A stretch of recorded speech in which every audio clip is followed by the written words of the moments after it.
Dear students, welcome back.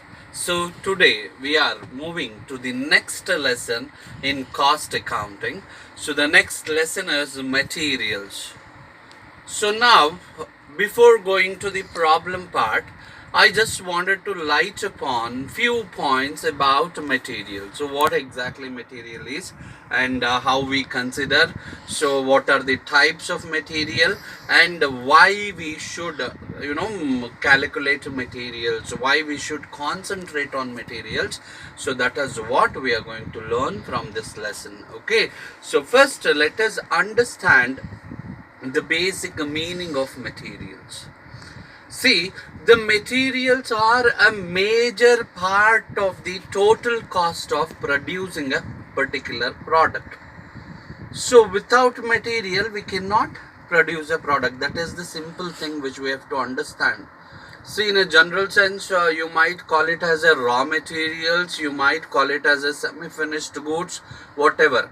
So, but when it comes to the point of cost accounting, so whatever we use as a material for producing a particular product is exactly we call it as a materials. Okay, so that is why I have clearly mentioned over here, that is the materials are a major part of the total cost of producing a product and are one of the most important assets in majority of the business enterprises. Hence, the total cost of a product can be controlled and reduced by efficiently using materials. So we can control the cost of a product, we can reduce the cost of production. How? It is very simple thing you have to understand, that is with the efficient utilization of materials. What is this efficient utilization of materials? A minimum input and maximum output, controlling the wastage, avoiding the wastage. Clear? So input is minimum and getting the output to maximum extent. So that is what we exactly call it as a efficiently using materials. Clear? So this is what materials is all about. So let us understand the types of materials. So we have two types of materials majorly. So one is direct materials and another one is the indirect materials. So these are the two types of materials which we can see while in preparation of cost sheet. Clear? So direct materials and indirect materials. So now you have to understand what is exactly a direct materials. See, the direct materials which can be easily identified and attributable to the individual units. That's all answer is. The materials which can easily identified and attributable to the individual units, so being manufactured, is exactly we call it as a direct materials. So that is what I have given here.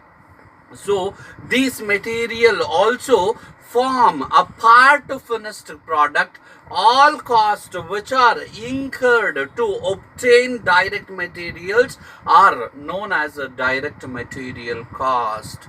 So this is what exactly we call it as a direct material. So you have to remember only one simple point here, that is the materials cost or materials which can be easily identifiable, which can be attributable. So that is what we call it as a direct material. So indirect materials, obviously you can say which cannot be attributable or which cannot be identifiable as a direct cost, but that material is also important for the production. Clear? So let us understand what exactly here we have given, that is indirect materials. Indirect materials on the other hand are those materials which are of small values such as nuts, pins, screws, etc., and do not physically form part of the finished goods or part of the finished product.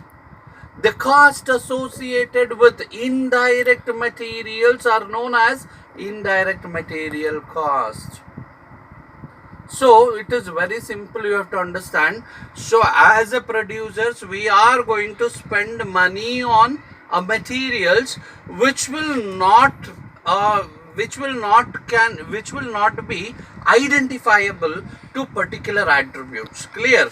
So that is a small materials we buy for the purpose of keeping our production continuously and smoothly. So that can be a pins, that can be a nuts, that can be a screw, that can be a bolt, it can be anything, it can be anything. Clear? So for example, you can say in a factory supplies, office supplies and selling supplies are generally termed as a stores. So where you store things and you are going to supply materials, so where you keep all those materials, so that particular place exactly we call it as a stores. And in this lesson we are going to learn about stores ledger account.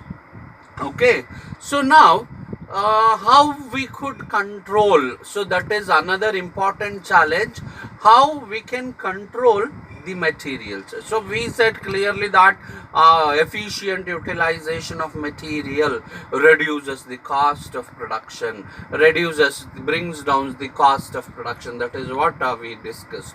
So now how we are going to control material cost. So we control material cost by following inventory control, number 1, number 2, purchase control, number 3, store control, number 4, issue of materials, and number 5, accounting and control of wastage. So these are all the major controls, 5 types of controls, so where we can control the materials. So let us understand what is this inventory control is all about. Clear? See, inventory is termed as a tangible property held, or the property which can be seen, touched. So that is what we call it as a inventory. Clear? So now let us understand how we could control. So before that, how we are going to define an inventory, I said. So any asset which is tangible in nature, which you can touch and feel, so that is that particular good, that particular property is exactly we call it as a inventory. So under that, point number 1, for sale in the ordinary course of business. So it is used for the sale in the course of ordinary business. Okay. Point number 2, in the process of production for sale. It might be in the process of production for sale, or point number 3, for consumption in the production of goods or services. While producing a goods, we might consume that particular property. Clear? Or service for sale, including maintenance supplies and consumables, but not machinery spares. So try to understand, which clearly specifies it includes maintenance supplies but consumables, but not the machinery spares. So spare parts of machinery cannot be included in the inventory. So now let us understand inventories. So that is, are the necessary as they allow the production to take place in stages. Because imagine you have started the production, but you don't have a materials, so you don't have an inventory with you. So obviously, can you do your production smoothly? No, right? So that is what point A here speaking, that is, it is necessary as they allow the production to take place in different stages. Point B, allow units holding them to schedule their operations independently. When you have material with you, you are most independent, so you can start your production. Clear? So when you hold the inventories, you have already scheduled, you have already planned your operations, so you can execute your operations according to your plan independently. Point C clearly says, avoid idle time of men and machines caused by non-availability of materials for processing. See, many cases in many industries, if they don't do a proper inventory control, so people used to sit and waste time. So if you ask for the reason, so they simply say that the materials are not supplied yet. Clear? So that kind of idle time, clear, that type of idle times can be avoided if you have a sufficient inventories. So point D clearly says these are the necessary to meet customer requirements without a loss of time. So when you have sufficient materials, so you need not to wait. Clear? So on time you can meet the customer's requirement and you can produce goods as per the goods required by the customers. So at the same time, excessive inventories, if you have inventory in excess, what would be the case? So that is also equally important, because after understanding the first concept, you might feel that so if we procure more and more inventories, how it will work. So it is a very simple point. A, increase purchasing and storage cost. Obviously you're purchasing only materials, so that increases the purchasing cost as well as storage cost, because materials requires a warehouse where you have to store it. Clear? So next point B, tie-ups, funds, increasing interest burden. See, we are tying up with many suppliers. So when you are tying up with many suppliers, obviously, so the interest burden will increase. Clear? Because most of the cases we buy on credit basis. Occupy productivity area through surplus materials. See, you have a productive place, you have a productive people, you have a productive space, you have a productive power, everything you have a productive, but you are mostly going to spend that productive resources in storing the excessive materials instead of utilizing for the purpose of production.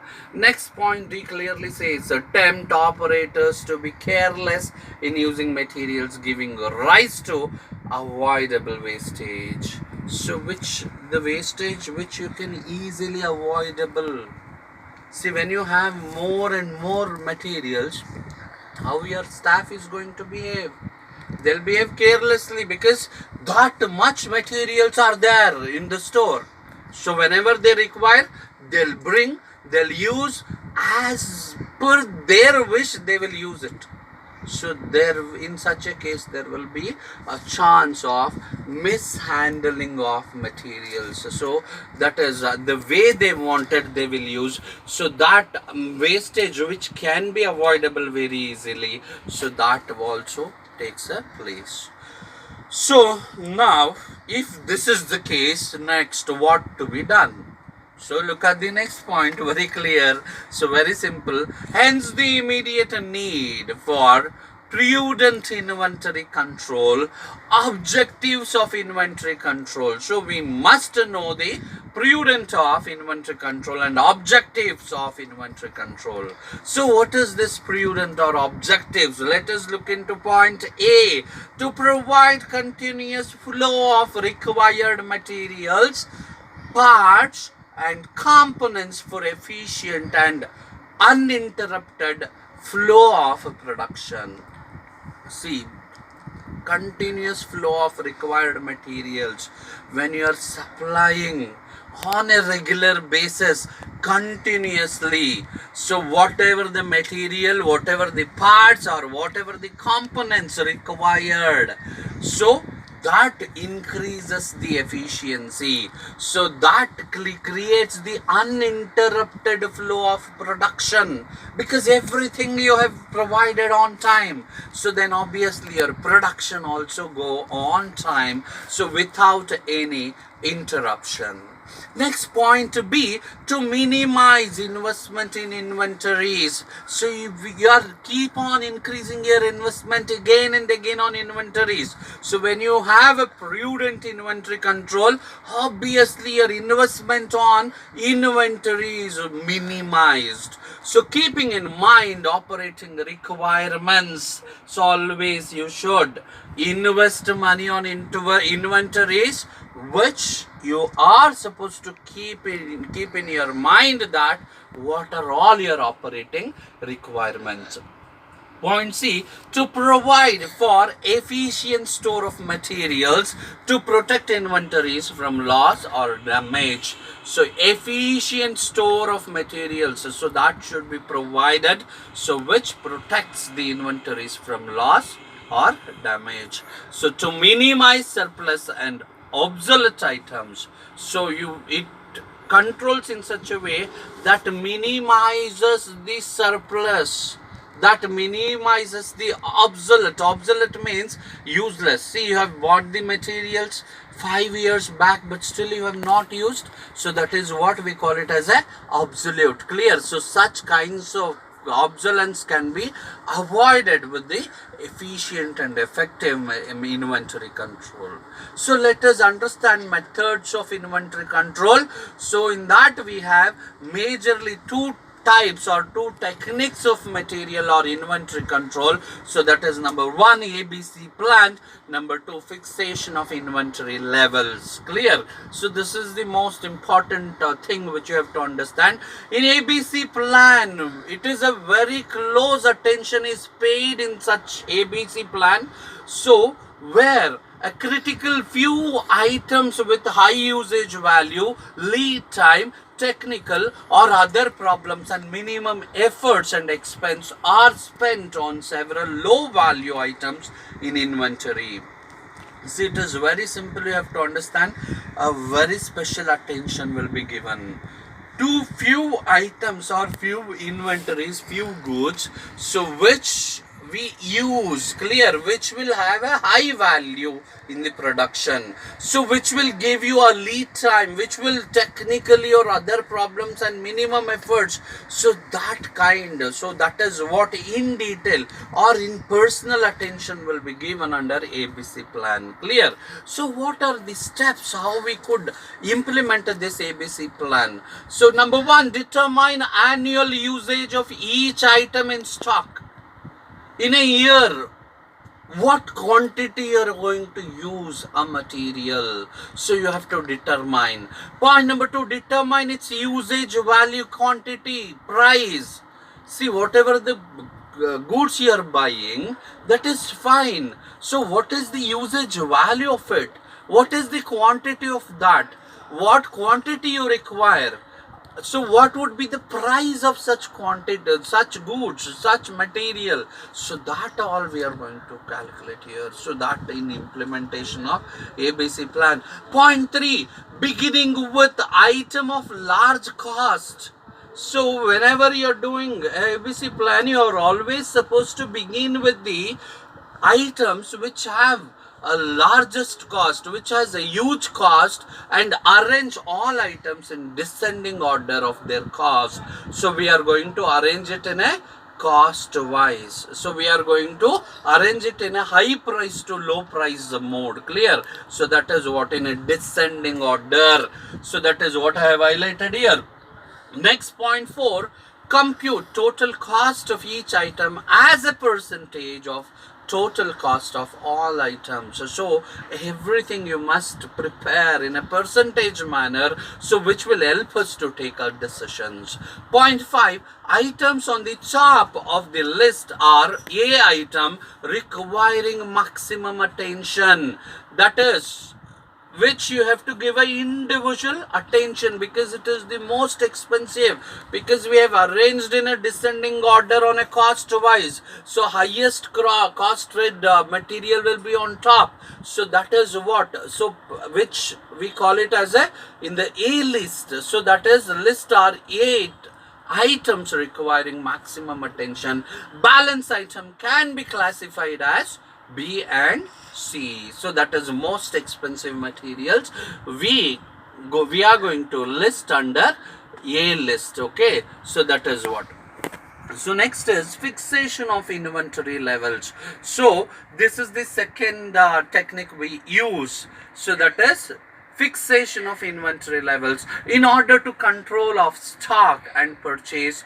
Various levels are fixed as under. So that is maximum level. This represents the level above which stock cannot be held. That is the highest stock which you can store. Minimum level. This represents the level below which stocks cannot be fall. So this is where you have to have a minimum, quantity of goods you must possess, so that if you go lesser than this, you cannot do any production activity. Danger level. Normal issues are stopped at this level below the minimum level. Specific instruction are required to make issues. So this is the danger level. That means you are already below the minimum level. So that is what we call it as a danger level.